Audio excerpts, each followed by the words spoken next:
Mata upu e tolu se fulutasi. O sauninga o le fale fetawhai. Ona fetalai mai leo Yehova ya Mose, ua whape mai. Whauta, ua ovala awina ilo na lava ingoa, o pesa leli le atali o auri, o le atali ile o huo, o le itu ainga o yuta. Ua o whaatumuina foi o ia ile anganga o le atua, ile poto, ma le whauta uta, ma le iloale le ia whaia inga aluenga o malava.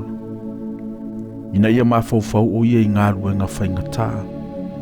Ina ia ngalue o ia ile auro, ma le ario, a toa ma le apa membea. E tongi tongi foi i maa, e wha amawai. E tongi tongi foi i la au, e whaia inga aluenga o malava. Whauta foi, ua autu ina atu ia te ia, o aliavu le atali o aisamako, o le itu ainga o tanu. Ua autu foi le poto i loto e popoto o malava. Ina ia lantou whaia o mea atua uma, ua au whaia tuai i a te oe. O le fale feta whai o le whapotopotonga, ma le atola au o le tūla fono, ma le nufua o le alofa e iona lunga, ma mea uma o le fale feta whai.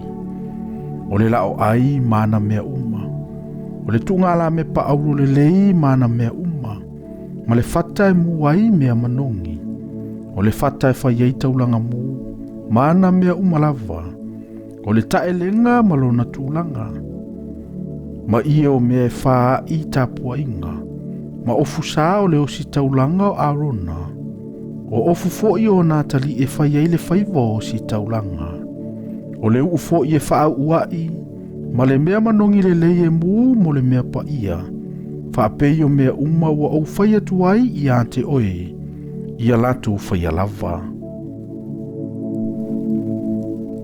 Ua fetalai mai fo i Yehova ya Mose ua whape mai.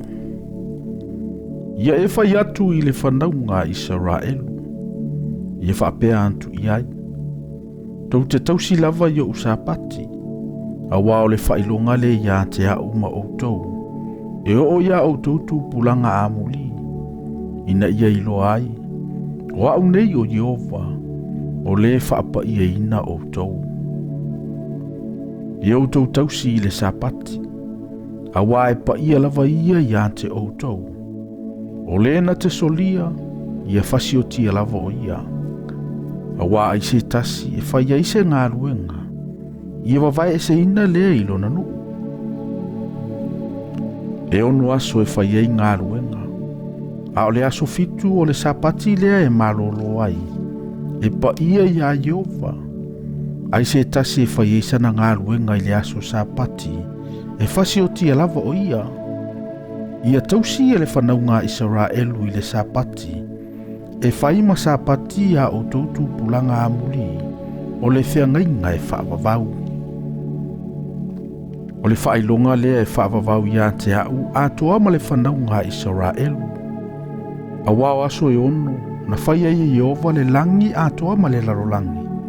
A o le aso fitu, na ia malolo ai, ma mapu ai. Ua uma atu ana whetalainga ia Mose i le maunga o Sinai. O na avatu ai lea e ia te ia o papa e lua o le tūla fono. O papa maalava na tūsia e le a ao o le atua.